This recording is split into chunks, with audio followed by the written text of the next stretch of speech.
நாங்கள் யாவருமாய் வேதாகமத்தை எடுத்துக்கொள்வோம். கலாத்தியர் 1 அதிகாரம் 10 வசனத்தை நாம் வாசிப்போமா? இப்பொழுது நான் மனுஷரையா தேவனையா யாரை நாடி போதிக்கிறேன்? மனுஷரை பிரியப்படுத்த பார்க்கிறேன்.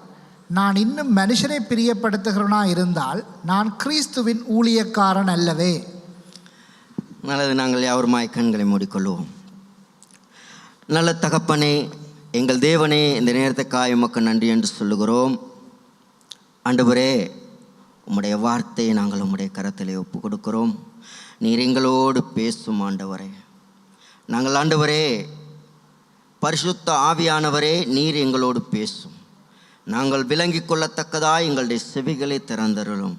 இந்த நாளிலே ஆண்டவரே, எங்களை பலப்படுத்தும், ஆசீர்வதியும். இயேசுவின் நாமத்தில் ஜெபிக்கிறோம் நல்ல பிதாவே, ஆமென். நான் 2 தலைப்புகளில் நான் இந்த இடத்துல பேச விரும்புகிறேன். அதாவது, கர்த்தரை பிரியப்படுத்தி வாழ்வோம், கர்த்தரை நம்பி வாழ்வோம் என்ற 2 தலைப்பில் 2 காரியங்களை குறித்து நான் பேச விரும்புகிறேன். இப்பொழுது நான் மனுஷரையா தேவனையா யாரை நாடி போதிக்கிறேன்? மனுஷரை பார்க்கிறேன். நான் இன்னும் மனுஷனை பிரியப்படுத்துகிறவனாயிருந்தால் நான் கிறிஸ்துவின் ஊழியக்காரன் அல்லவே. இந்த இடத்துல நாங்கள் பார்க்கிறோம், பவுல் சொல்லுகிறான், இப்பொழுது நான் மனுஷனையா தேவனையா யாரை நாடி போதிக்கிறேன்? கர்த்தருக்கு ஊழியம் செய்கிற நாங்கள், கர்த்தருக்குள்ளால இருக்கிற நாங்கள் யாரை நாடி யாரை பிரியப்படுத்தி நாங்கள் ஊழியம் செய்கிறோம்? யாரை நாடி நாங்கள் போகிறோம்? யாரை நாடி நாங்கள் போதிக்கிறோம்? இந்த இடத்துல கலாத்திய சபையிலே ஜனங்களுக்கு பிரியமான காரியங்கள், ஜனங்கள் அவர்களுக்கு என்ன பிரியமோ அதை தான் அவர்கள் செய்ய பார்க்கிறார்கள். அதன்படியே பவுலும் தங்களை வழி நடத்துவார்கள் என்று எதிர்பார்க்கிறார்கள். ஆனால் பவுல் சொல்லுகிறான், நான் யாரை நாடி போதிக்கிறேன்? நான் ஊழியம் செய்வது கர்த்தருக்கு. இப்பொழுது நான் மனுஷனையா தேவனையா யாரை நாடி போதிக்கிறேன்? மனுஷரை பிரியப்படுத்த பார்க்கிறேன். நான் இன்னும் மனுஷரை பிரியப்படுத்துகிறவனாய் இருந்தால் நான் கிறிஸ்துவின் ஊழியக்காரன் அல்ல. நாங்கள் இன்றைக்கு சபைகளிலே மனுஷரை, தங்களுடைய ஆத்துமாக்களை, தங்களுடைய சபையின் அங்கத்தவர்களை பிரியப்படுத்தி ஊழியம் செய்கிற அநேக சபைகள் இருக்கிறது. இவ்வாறான சபைகள் விழுந்து போய் கிடக்கிறது. இவ்வாறான சபைகள் நிலை நிற்பதில்லை. இந்த சபையில் இருக்கிற ஆத்துமா அந்த சபைக்கு சென்றுவிடும். காரணம், இவர்களை பிரியப்படுத்தி, இன்றைக்கு போதகர் பிரியப்படுத்தி, இந்த மூப்பர்கள் பிரியப்படுத்தி, சபைக்கு அவ்விதமாய் பிரியப்படுத்தி இவர்களை வளர்க்கும் பொழுது ஒரு நாளில் அவர்களை கவனிக்காமல் போனால், 2 வாரம் அவர்களை கவனிக்காமல் போனால் அவர்கள் வேற ஒருவரை நாடி போய்விடுவார்கள். அது அல்ல. ஆனால் இவன் சொல்லுகிறான், நான் இதுவரைக்கும் உலகத்தில் இருந்தவன் தான், இதுவரைக்கும் நீங்கள் எல்லா காரியங்களும் செய்தீர்கள். ஆனால் நான் சொல்லுகிறேன், நான் உங்களுடைய விருப்பத்தின்படி நான் ஊழியம் செய்கிறவன் அல்ல. என் தேவனின் விருப்பம் என்ன, அதன்படி தான் நான் செய்வேன் என்ற ஒரு தீர்மானத்தில் இருக்கிறான். என் தேவனின் விருப்பம் என்ன? நான் தேவனை இன்றைக்கு அநேகர் அதாவது புப்ரச சபையில் ஒரு 5 கிலோமீட்டர் தூரத்தில் இருந்து ஜனங்கள் நடந்து வர வேண்டும். ஒரு அம்மாவும் ஐயாவும் வருவார்கள். ஒரு இடத்துல கேட்பேன், ரொம்ப கஷ்டப்பட்டு வர்றீங்க என்ன அப்படின்ட்டு. அப்போ அதில் ஒருவர் சொல்லுவார்கள், ஆமாங்க, கடவுளுக்காகத்தானே ஐயா. அதில் இன்னொரு அம்மா சொல்லுவாங்க, ஐயோ, கேட்குற கேள்விக்கு பதில் சொல்லி முடியாது, மாளாது, அதனால தான் ஏதோ சமாளித்து வந்துடுறேன் கஷ்டப்பட்டு. பாஸ்டர் அம்மா கேட்குற கேள்விக்கு எனக்கு பதில் சொல்ல முடியாது, பாஸ்டர் ஐயா கேட்குற கேள்விக்கு எனக்கு பதில் சொல்ல மாளாது, அதனால ஏதோ வந்துடுறோம் சபைக்கு. நீங்கள் இன்றைக்கு எத்தனை பேர், ஆனால் இங்கே அவ்வாறு இல்லை. நான் நம்புகிறேன், நீங்கள் உண்மையை கடவுளை தேடி வந்திருக்கிறீர்கள், உண்மையாய் கடவுளை மகிமைப்படுத்த வந்திருக்கிறீர்கள், கடவுளை பிரியப்படுத்த வந்திருக்கிறீர்கள் என்று சொல்லி நான் விசுவாசிக்கிறேன். ஏனென்றால் அவ்வாறு வருகிறவர்கள் ஓடி வந்து டக்குண்டு பாஸ்டர் எங்கே இருக்கிறான்னு தான் பார்ப்பார்கள். ஏனென்றால் ரைட், பாஸ்டர் இடத்துல தங்களை காண்பித்து கொண்டால் ரைட், விஷயம் முடிந்தது. ஆராதனை வேலையில் ரைட், அடுத்து ரைட், பாஸ்டர் கண்டுட்டார், ரைட், எல்லாம் சரி. இப்போ அடுத்து நம்மளோட வேலைக்கு போயிட வேண்டியதுதான். ஆராதனை முடித்தவுடன் போயிட வேண்டியதுதான். ஒன்று நமஸ்காரத்துக்குள்ளால் இருந்துட்டு ஓடிட வேண்டியதுதான். இல்லைன்னு சொன்னால் நமஸ்காரம் புரிய வார்த்தையின் பகுதிக்கு போயிட்டு கொஞ்சம் நின்றுட்டு போயிட்டுருவோம். இவ்வாறு சிந்தித்து இவ்வாறு செயல்படுகிற கிறிஸ்தவர்கள் இன்றைக்கு அநேகர்கள் இருக்கிறார்கள். இது தேவனை பிரியப்படுத்துகிற காரியம் அல்ல. ஆனால் இவ்வாறு நானும் இந்த சபைக்கு வந்து போனவன் தான். அதாவது 2012 வருவேன் ஆராதனைக்கு. நமஸ்காரம் முடிந்தவுடன் நான் போயிடுவேன். நான் வேலை செய்து கொண்டிருந்தேன். ஆனால் எனக்கு அது ஒரு குற்ற உணர்வாக இருந்தது. நான் அந்நாட்களிலேயே 2012 நான் 60,000 ரூபா சம்பளத்துக்கு நான் வேலை செய்து கொண்டிருந்தேன். அப்போ நான் நினைத்தேன், இவ்வாறு நான் ஆண்டவரை தேடுவது, இவ்வாறு நான் சபைக்கு செல்லுவது கூடாத காரியம். நான் நினைத்தேன், நான் ஆண்டவருக்கென்று உண்மையாய் ஆண்டவரை தேடி போக வேண்டும், உண்மையாய் நான் ஊழியம் செய்ய வேண்டும், நான் ஆண்டவருக்கு ஊழியம் செய்ய வேண்டும் என்று ஒப்பு கொடுத்து விட்டு, நான் ஏற்கனவே ஒப்பு கொடுத்தவன், மறுதளித்து மறுபடி பின்வாங்கி போனவன். ஆனால் அப்போ என்னுடைய மனைவி என்னை கைவிடாத படிக்கு என்னை கூட்டி கொண்டு வந்து மறுபடியும் சேர்த்தாள். இந்த இடத்துல சகோதரன் ஜெயதரன் பிரதர் இருக்கிறார் எங்களுடைய மத்தியிலே. அவர் ஒரு நாள் என்னுடைய வீட்டுக்கு வந்தார், விசிட் பண்ணேன். அவர் என்னுடைய சாலையில் இருக்கிறார். நான் அவரை கண்டுட்டு நான் அங்கே சமையல் அறையிலே போயிட்டு நான் அமர்ந்து கொண்டேன். அவரோடு நான் பேசவில்லை. அப்போ அவரும் ப்ரே பண்ணிவிட்டு நான் போகிறப்ப நான் போய் வரேன் பிரதர் என்று சொல்லி வந்துட்டார். அது இன்னும் மறக்க முடியாது. கர்த்தர் கைவிட மாட்டார், தேடி போவார். அப்போ இவைகள்லாம் குற்ற உணர்வு எனக்கு இருந்தது. தன் பாவங்களை மறைக்கிறவன் வாழ்வடைய மாட்டான், அதை அறிக்கை செய்து விட்டு விடுகிறவனோ இரக்கம் பெறுவான். ஆமென். இதுதான் கிறிஸ்தவ வாழ்க்கைக்கு வேண்டும். அப்போதான் மீட்பு, அப்போதான் விடுதலை. மறைத்து கொண்டே இருப்பமானால் மரணம்தான், பாவத்தின் சம்பளம் மரணம்தான். அப்போ நான் என்னுடைய தொழிலை விட்டு ஆண்டவருக்கென்று ஊழியத்துக்கு ஒப்பு கொடுத்தேன். சில கஷ்டங்களுக்கு முகம் கொடுத்தேன். ஆனாலும் கர்த்தருக்கு உண்மையாய் கர்த்தரை நான் தேடும் பொழுது, கர்த்தருக்கென்று என்னுடைய காரியங்களை விட்டு நான் கர்த்தருக்கென்று செல்லும் பொழுது கர்த்தர் என்னை ஆசீர்வதித்து இன்று நடத்துகிறார். அப்போ இன்றைக்கு அநேகர் இவ்வாறு தான், நான் செய்கிற ஊழியத்திலே கர்த்தர் மகிமைப்படுகிறாரா, நான் செய்கிற ஆராதனையிலே கர்த்தர் மகிமைப்படுகிறாரா, கர்த்தருடைய மகிமையை கொண்டு வர வேண்டும், கர்த்தர் மகிமைப்பட வேண்டும் என்னுடைய ஆலயத்தில், என்னுடைய ஆராதனையில் என்று சொல்லி இங்கே ஆராதனையை வழி நடத்துகிறவர்கள் படுகிற பாடு சரியான கஷ்டமான வேலை.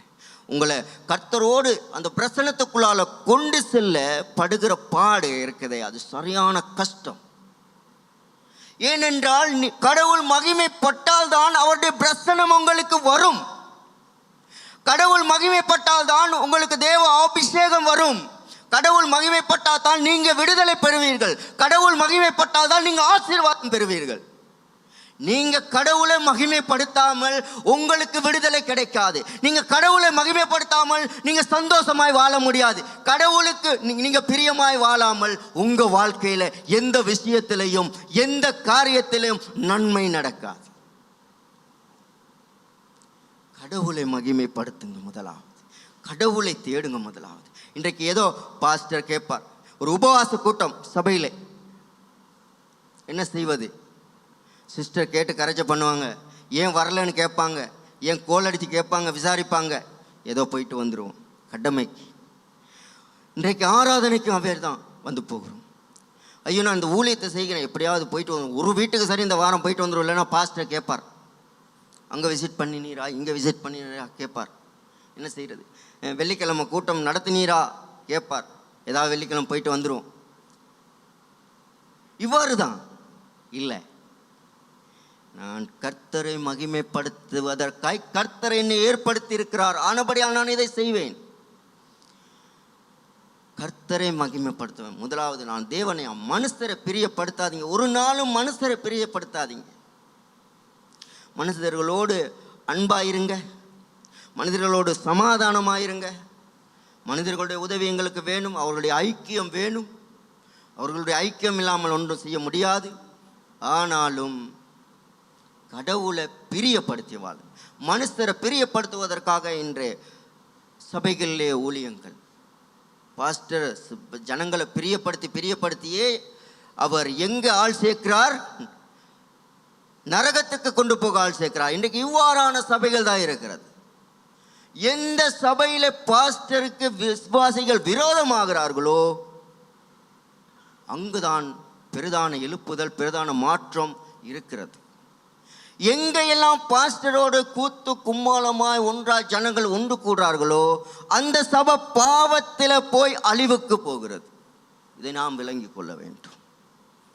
எத்தனை பேர் உண்மையாய் தேவனை பிரியப்படுத்தத்தக்கதாய் சபைக்காய் ஜெபிக்கிறீங்க? எத்தனை பேர் மற்ற விசுவாசிக்காய் ஜெபிக்கிறீங்க? எத்தனை பேர் மற்ற குடும்பங்களுக்காய் ஜெபிக்கிறீங்க? ஜெபிக்கிறோமா? இப்படி நீங்கள் ஜெபிப்பீங்களானால் நீங்கள் கடவுளை மகிமைப்படுத்துறீங்க, கடவுள் உங்களை ஆசீர்வதிப்பார். ஆமென். ஆண்டவருக்கு பிரியம் என்ன?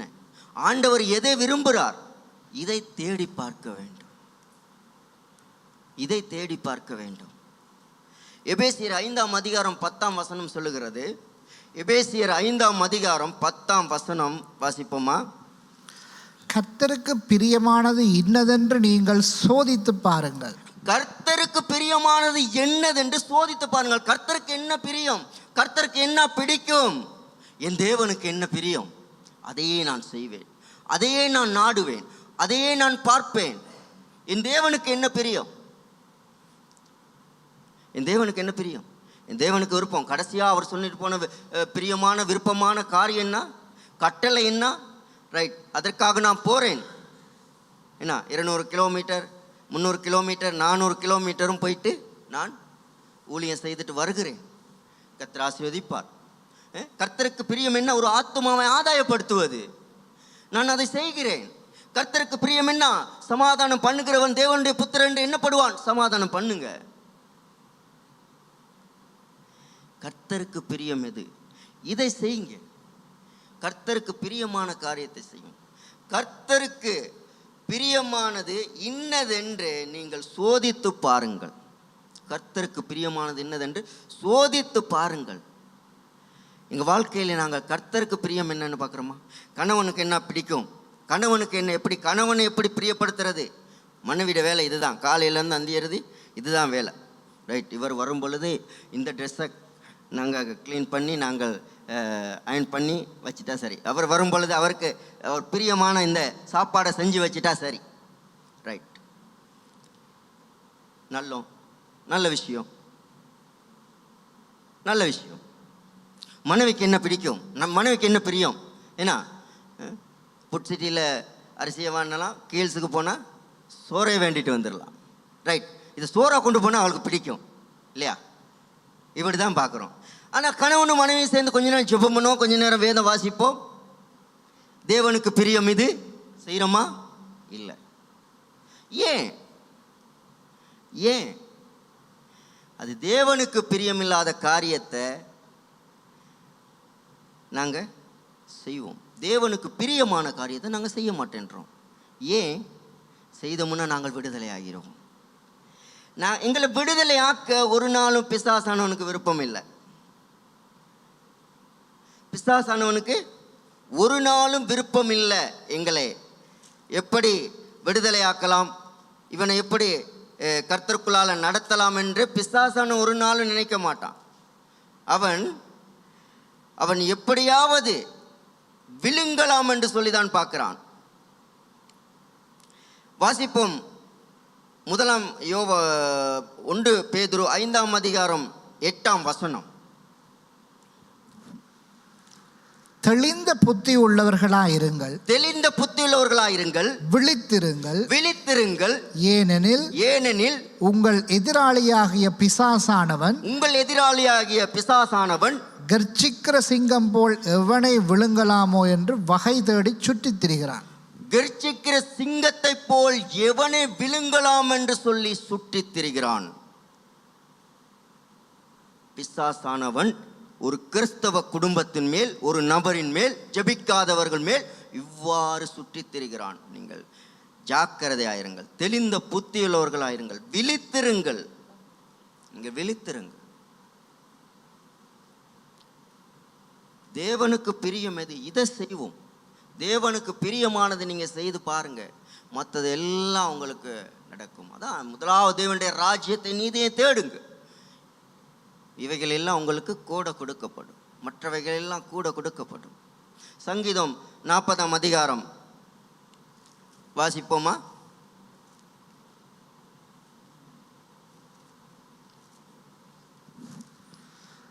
கர்த்தருக்காக பொறுமையுடன் காத்திருந்தேன், அவர் என்னிடமாய் சாய்ந்து என் கூப்பிடுதலை கேட்டார்.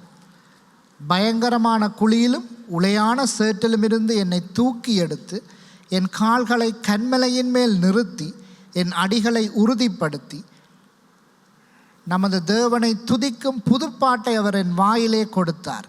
அநேகர் அதை கண்டு பயந்து கர்த்தரை நம்புவார்கள்.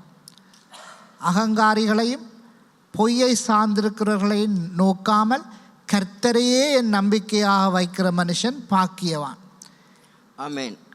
என் தேவனாகிய கர்த்தாவே, நீர் எங்கள் நிமித்தம் செய்த உம்முடைய அதிசயங்களும் உம்முடைய யோசனைகளும் அநேகமாயிருக்கிறது.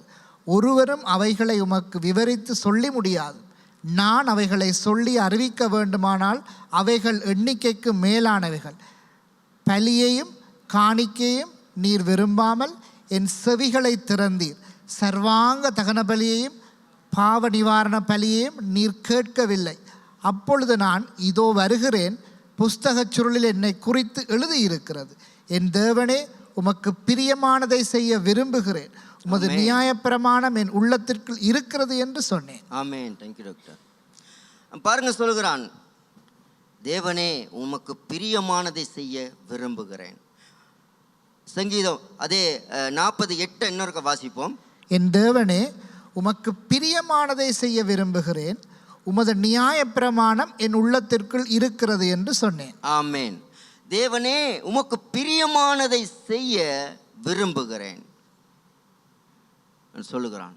உமக்கு பிரியமானதை செய்ய நான் விரும்புகிறேன். அவனுடைய நோக்கம் இதுதான். அவன் ஆரம்பத்தில் இருந்தே அவனுடைய நோக்கம் ஆண்டவரை பிரியப்படுத்துவது தான். அதுதான் அவன் கடவுளுடைய இருதயத்துக்கு ஏற்றவனாயிருந்தான். ஆமென். ஆண்டவர் மேல் அவன் ஆண்டவருடைய விருப்பம் எதுவோ செய்தவனாய் இருந்தபடியால் தான் அவன் கர்த்தருடைய இருதயத்துக்கு ஏற்றவனாயிருந்தான். ஒருவருக்கு பிரியமாய் நாங்கள் எதையாவது செய்வோமானால் அவர்கள் மற்றவர்களோடு அப்படியே அவர்கள் அன்பிலே நிறைந்து விடுவார்கள். அவர்களை பிரிக்க முடியாது. ஆகவே நான் சொல்லுகிறேன், ஆண்டவரை பிரியப்படுத்தி வாழ்வோம், கர்த்தரை பிரியப்படுத்தி வாழ்வோம். இரண்டாவது காரியம், கர்த்தரையே நம்பி வாழுவோம். வாசிப்போம். எரேமியா 17ஆம் அதிகாரத்தை எடுத்துக்கொள்வோம். எரேமியா 17ஆம் அதிகாரம்.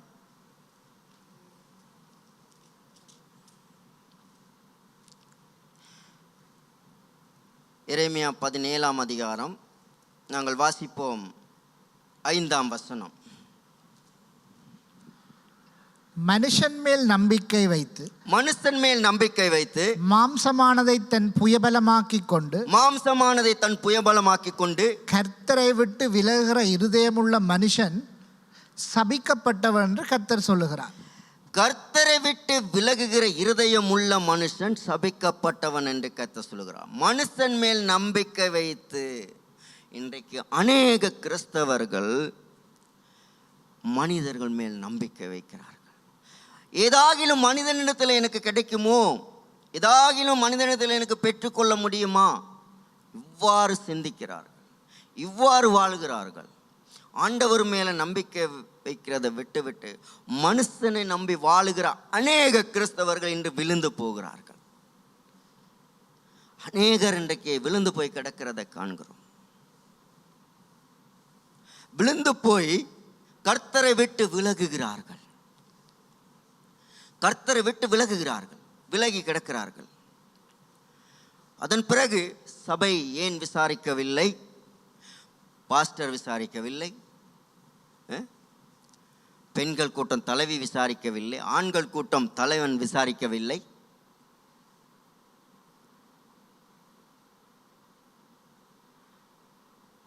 இவ்வாறு இருக்கிறவர்கள் ஏதாகிலும் மனித அபிமானம் கிடைக்குமோ,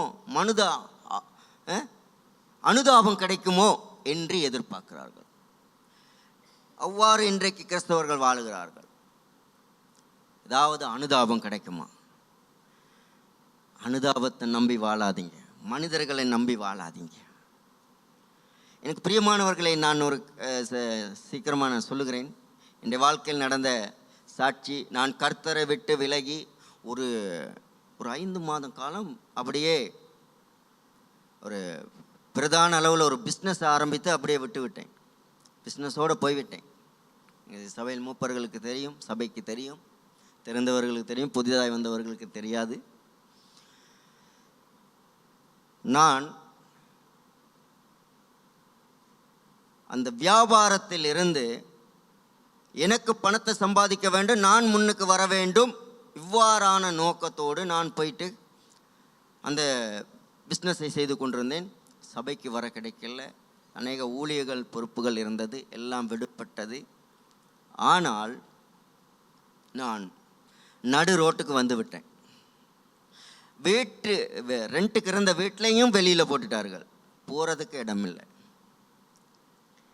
சொல்லப்போனால் இதுக்கு மேலே ஒன்றும் இல்லை, தூக்கில் தொங்குவதற்கு கயிறு ஒன்றும் இல்லை, அந்த நிலைமை தான். ஆனால் கர்த்தர் விடலை, எங்களை கர்த்தர் விடலை. ஆனால் அந்த நேரத்தில் மனிதர்கள் யாரும் கை கொடுக்க முடியவில்லை, எங்களுக்கு முடியாது. சில பேருக்கு கொடுத்து உதவி செய்ய கூடும் யாராலும், சில பேருக்கு கூடாமலும் போகும். உதவி செய்கிற அளவில் ஐயோ அவர்கிட்ட போயில, அவருக்கு பிரச்சனை பெரிய பிரச்சனைன்றாங்க, அவ்வாறு. ஆனால் கர்த்தர் கைவிடலை. அதன் பிறகு ஒரு விபத்தில் நான் கிடந்தேன். கேஸ் வெடித்து எரிந்து இந்த கரம் எரிந்து போய் கிடந்தேன். ஆனால் சாப்பிடுவதற்கு இல்லை. குடும்பத்தில் 6 பேர். ஆனால் யாருமே அந்த நாட்களிலே 2-3 மாதம் காலமாக யாரும் எந்த உதவியும் கிடையாது, எந்த உதவியும் கிடையாது. ஜெபந்தான் பண்ணுவேன். அப்பயே 2-3 மணி 4 மணிக்கு எழும்பி நான் கட்டிலே அமர்ந்திருந்து ஜெபம் பண்ணுவேன். கர்த்தருக்கு ஸ்தோத்திரம். வீட்டில் சாப்பாடு குறைந்து போகல. நான் தலைக்கு வைத்திருந்த தலகாணிக்கு அடியில் குறைந்தது ஒரு 25,000 30,000 பணமும் அப்படியே இருந்தது. கர்த்தர் சந்தித்தார், பாதுகாத்தார், நடத்தினார்.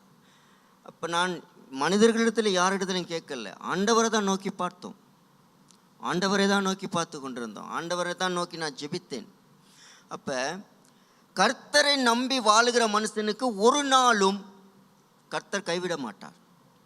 மனுஷர் மேல் நம்பிக்கை வைத்து தன் மாம்சம் ஆனதை தன் புயபலமாக்கி கொண்டு கர்த்தரை விட்டு விலகுகிற இருதயம் உள்ள மனுஷன் சபிக்கப்பட்டவன். அதாவது கர்த்தரை விட்டு விலகி நான் போயிருந்தால் கர்த்தர் என்னை சபித்து போட்டிருப்பார். நான் விபத்துக்கு முகம் கொடுத்தவன் மரணத்துக்கு முகம் கொடுக்க வந்திருக்கும்.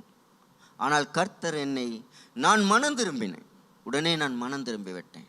எசேக்கியேல் ராஜாவுக்கு அதான் கர்த்தர், அவன் மனம் திரும்பினான், அழுதான், சுவர்புறமாய் திரும்பிக் கொண்டே அவன் கண்ணீர் விட்டான். கர்த்தர் கண்டார். ஆனபடியால் தான் மீண்டும் மறுபடி உனக்கு 15 வருடம் கூட்டி தருகிறேன் என்று ஆண்டவர் அவனுக்கு விடுதலை அளித்தார். கிறிஸ்தவர்களுக்கு தான் விழுந்த குழியிலிருந்து எழும்ப பிரியமில்லை, தான் விழுந்த கஷ்டத்திலிருந்து மீண்டு வர கர்த்தரை நோக்கி பார்ப்பது கிடையாது. யாராவது உதவி செய்வார்களா, யாராவது அனுதாபம் காட்டுவார்களா, இதுதான் நோக்கம். இவ்வாறான கிறிஸ்தவர்களுக்கு எழும்ப முடியாது. இவ்வாறான கிறிஸ்தவர்களுக்கு கர்த்தரை நோக்கி பார்க்க முடியாது. அவர்கள் முன்னோக்கி நடக்க முடியாது. நம்பி வாழுங்க, மனுஷனை நம்பி வாழ வேண்டாம். இவ்வாறான கஷ்டமானவர்கள் சபையிலே 4 வகையான மனிதர்கள் இருக்கிறார்கள். பணக்காரர்கள் இருக்கிறார்கள், ஏழை இருக்கிறார்கள், பரிசுத்தவான்கள் இருக்கிறார்கள், பாவிகள் இருக்கிறார்கள். இவ்வாறு நாங்கள் கண்ணோக்கி நாங்கள் பார்க்குறோம். ஆனால் தவறான சிந்தை. ஆனால் எல்லோரும் கர்த்தரின் பார்வையிலே ஒரே மனிதர்களாய்த்தான் காணுகிறோம். ஆனால் எங்களுடைய பல பிரச்சனை அவருக்கு விளங்கும். பிரச்சனையே இல்லாத மனுஷனும் இல்லை, பிரச்சனையே இல்லாட்டி அவன் மனுஷனும் இல்லையா? அநேகர் இல்லையா ஜெபிக்க போகும்பொழுது உங்களுக்கு என்ன பிரச்சனை இருக்குது, வாங்க முன்னுக்கு வாங்க முன்னுக்கு வாங்க முன்னுக்கு வாங்கன்னு சொல்லும்பொழுது அநேக பிரச்சனைகளுக்காக வருகிறார்கள் இல்லையா? அநேக பிரச்சனைகளுக்காக வருகிறார்கள். வியாதி, குடும்ப பிரச்சனை, பண கஷ்டம், வீடு கட்டணும், பிள்ளைகள் பிரச்சனை, அநேக பிரச்சனை இல்லையா? பல பிரச்சனைகள். பிரச்சனை உள்ளவர்கள் எல்லாம் அவங்களுடைய பிரச்சனையை கொண்டு வந்து இங்கே போடுங்க, உங்கள் பிரச்சனைலாம் தூக்கிட்டு வந்து இங்கே போடுங்கன்னு ஒருவர் மனைவியை தூக்கிட்டு வந்துட்டார். அப்படியே பெரிய பிரச்சனை அவருக்கு அது இல்லை. கர்த்தர் துணை, அது துணை. அதுக்கு ஒரு பிரச்சனைன்னா நான் பார்க்கணும், எனக்கு ஒரு பிரச்சனைனா அது பார்க்கும். இவ்வாறு தான் போகணும் கிறிஸ்தவர்கள். ஆமென். நாங்கள் வாசிப்போம் 8ஆம் வசனம். அவன் தண்ணீர் அண்டையிலே நாட்டப்பட்டதும் இல்லை டாக்டர் 17:7 சாரி. கர்த்தர் மேல் நம்பிக்கை வைத்து கர்த்தரை தன் நம்பிக்கையாக கொண்டிருக்கிற மனுஷன் பாக்கியவான். கர்த்தரையே தன் நம்பிக்கையாக கொண்டிருக்கிற மனுஷன் பாக்கியவான். கர்த்தரை நம்பி கர்த்தர் மேல் நம்பிக்கையாருங்கள், அவரையே நம்பிக்கையாய் கொண்டிருங்கள். நீங்கள் பாக்கியவான்களாய் இருப்பீர்கள், நீங்கள் ஆசீர்வாதமானவர்களாய் இருப்பீர்கள். கர்த்தர் உங்களை ஆசீர்வதிப்பார். ஆமென். நாங்கள் வாசிப்போம் 1 பேதுரு 5ஆம் அதிகாரம் 7ஆம் வசனத்தை எடுத்துக்கொள்வோம். 1 பேதுரு 5:7.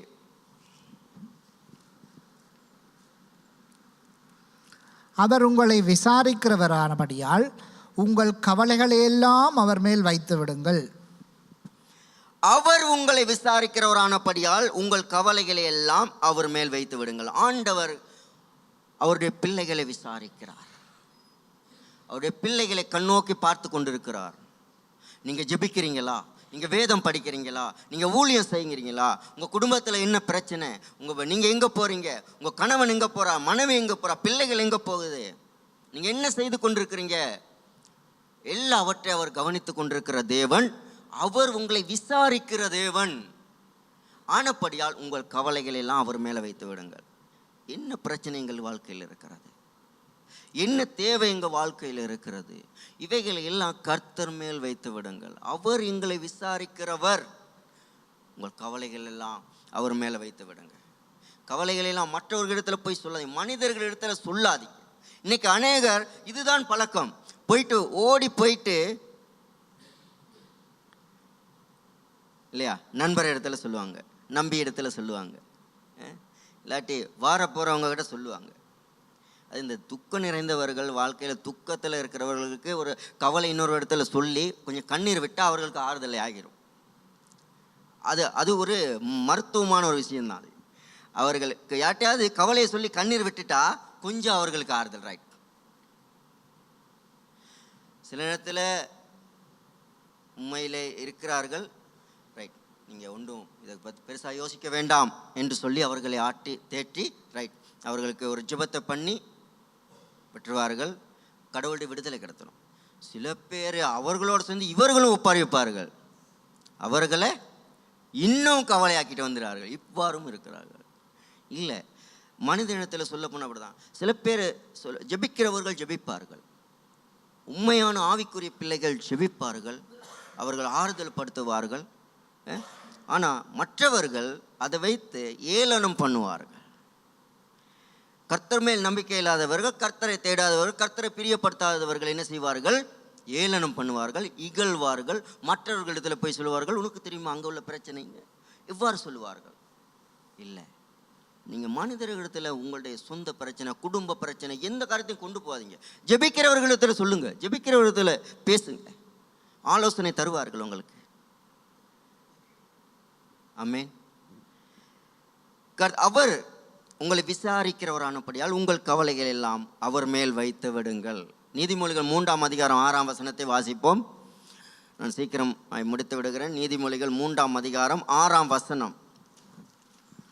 உன் வழிகளிலெல்லாம் அவரை நினைத்துக்கொள், அப்பொழுது அவர் உன் பாதைகளை செவ்வைப்படுத்துவார். உன் வழிகளில் எல்லாம் அவரை நினைத்துக்கொள், அப்பொழுது அவர் உன் பாதைகளை செவ்வைப்படுத்தார்.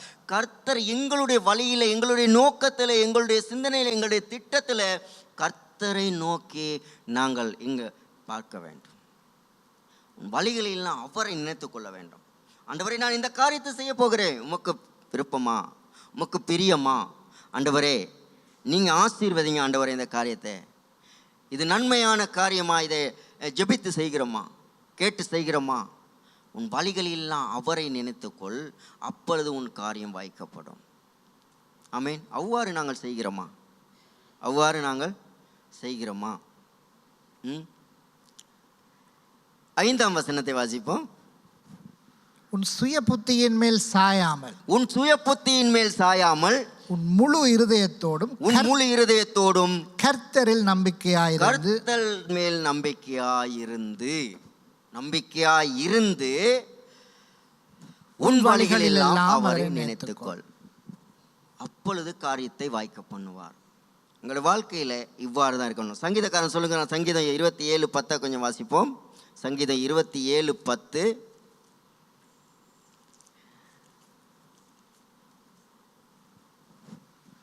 என் தகப்பனும் என் தாயும் என்னை கைவிட்டாலும் கர்த்தர் என்னை சேர்த்துக் கொள்ளுவார். ஆமென். என் தகப்பனும் என் தாயும் என்னை கைவிட்டாலும், விட்டாலும் என்றால் தகப்பனும் தாயும் கைவிடுவார்கள்.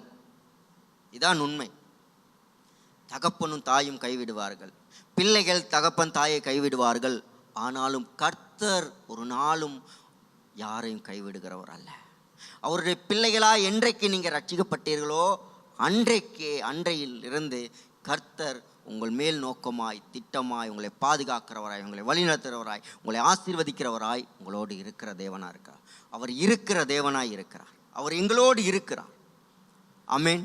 என் தகப்பன் என்னை கைவிட்டாலும், என் தாய் என்னை கைவிட்டாலும், நான் நம்பி இருக்கிற மனிதர்கள் கைவிட்டாலும், நான் நம்பி இருக்கிறதான் என்னுடைய தொழில் எனக்கு கை கொடுக்காவிட்டாலும், வியாபாரம் எனக்கு கை கொடுக்காவிட்டாலும், கர்த்தர் என்னை நடத்துவார், கர்த்தர் என்னை சேர்த்துக் கொள்வார், கர்த்தர் என் வாழ்க்கையிலே பெரிய காரியத்தை செய்வார் என்ற அந்த நம்பிக்கை எங்களுக்கு வேண்டும். 37ஆம் அதிகாரம் சங்கீதம் 5ஆம் வசனத்தையும் கொஞ்சம் வாசிப்போம்.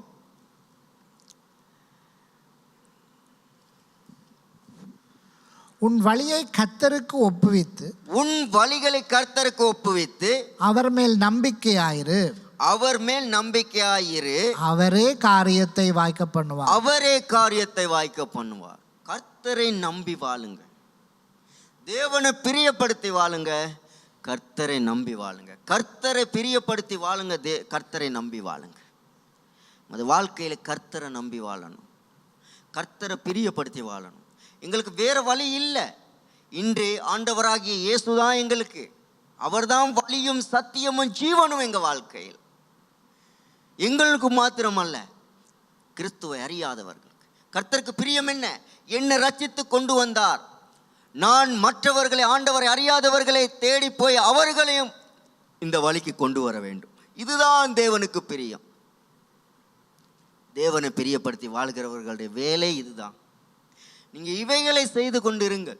சில நேரம் துன்பங்கள் வரலாம், சில நேரம் துன்பங்கள் வரலாம், சில நேரம் கஷ்டங்கள் வரலாம். ஏனென்றால் அன்றியும் நாங்கள் வாசிப்போம். 2 தீமோத்தி எடுத்துக்கொள்வோம். சீக்கிரமாக நான் முடித்து வருகிறேன். இந்த வசனத்தோடு நான் முடிக்கிறேன். தேவ பக்திக்கு ஏதுவாய் வாழுகிறவர்கள் அன்றியும் துன்பப்படுவார்கள் என்று சொல்லப்படுகிறது. ரைட். 3:12 வாசிப்போம். அன்றியும் கிறிஸ்து இயேசுவுக்குள் தேவ பக்தியாய் நடக்க மனதாயிருக்கிற யாவரும் துன்பப்படுவார்கள். இவ்வாறான காரியங்களும் நடக்கும். ஆண்டவருக்குள்ளால தேவ பக்தியாய் நடக்கிறவர்கள், தேவனுக்கு பிரியமாய் நடக்கிறவர்களுக்கு பலவிதமான சோதனைகள், பிரச்சனைகள், துன்பங்கள் வரலாம். ஆனாலும் நீங்கள் கர்த்தருக்காக, நீங்க கர்த்தரை பிரியப்படுத்துறீங்களா, நீங்க இதை சகித்து தான் ஆகணும். கர்த்தரை பிரியப்படுத்துறீங்களா, இதை நீங்க தாங்கி கொண்டு தான் ஆகணும். இதை நீங்க சமாளித்து தான் போகணும். இந்த காரியத்துக்குள் நாம் வளரவும் வேண்டும். எதையுமே சகிக்க வேண்டும், எதையுமே விட்டு கொடுக்க வேண்டும். முடியாதுதான் இல்லை. நான் கடவுளை மகிமைப்படுத்துகிறவனா இருந்தால், கர்த்தருக்கு பிரியமானது என்னது, கர்த்தருக்கு பிரியமானது என்னது? சிமிர்னா சபை ஜனங்கள், அவர்களுடைய தொழில் எவ்வாறு இருந்தது? அவர்கள் அந்த வெள்ளை போலம் வியாபாரம் பண்ணுகிறவர்கள், விக்கிரகங்களுக்கு வாசனை திரவியங்கள் காட்டுகிற, அந்த புகைப்பிடிக்கிற காரியங்களுக்கு அந்த வாசனை திரவியங்கள் விற்கிறவர்களாய் அவர்கள் நல்ல ஐஸ்வர்யவான்களாய் இருந்தவர்கள் சிமிர்னா சபை ஜனங்கள். ஆனால் ஆண்டவராகிய இயேசுவை அறிந்து கொண்டதன் பிறகு அந்த ஜனங்கள், அவர்கள் ஆண்டவராகிய இயேசு மரித்து சிலுவையில் இரத்தம் சிந்தி எங்களை மீட்டிருக்கிறார், அது நிமித்தம் இந்த வியாபாரம், இந்த காரியம் செய்யக்கூடாது, இதில் எந்த விடுதலையும் கிடையாது, ஆண்டவர் எங்களை விடுதலாக்கி வைத்திருக்கிறார் என்று சொல்லி அவர்கள் அந்த வியாபாரத்தை விட்டு விட்டார்கள். அந்த வியாபாரத்தை விட்டுவிட்டு அவர்கள் பண ஐஸ்வர்யத்தில் தரித்திரர்கள் ஆனார்கள்.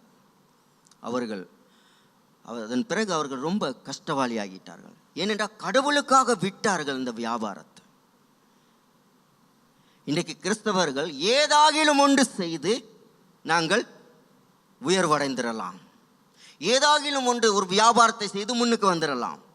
ஆனால் ஏற்ற காலத்தில் தேவன் உயர்த்தும் வரைக்கும் நீ அவருடைய பலத்துக்குள் கைக்குள் அடங்கீர் என்பதை மறந்து, அது தெரியாமல் இவ்வாறு எங்களுடைய ஜனங்கள் இருக்கிறார்கள். வியாபாரம் செய்யும் பொழுது பலவிதமான வியாபாரம் செய்யலாம் என்று ஆலோசனை கொடுப்பார்கள். நீங்கள் முன் வந்துடலாம், நல்லா இருக்கும். வேண்டாம், தீர்மானம் எடுக்க வேண்டும். இல்லை, என் தேவனுக்கு எது பிரியம் அதுதான் நான் செய்வேன். கர்த்தரை பிரியப்படுத்தி வாழுங்க, கர்த்தரை நம்பி வாழுங்க. கர்த்தர் உங்களை ஆசீர்வதிப்பார்.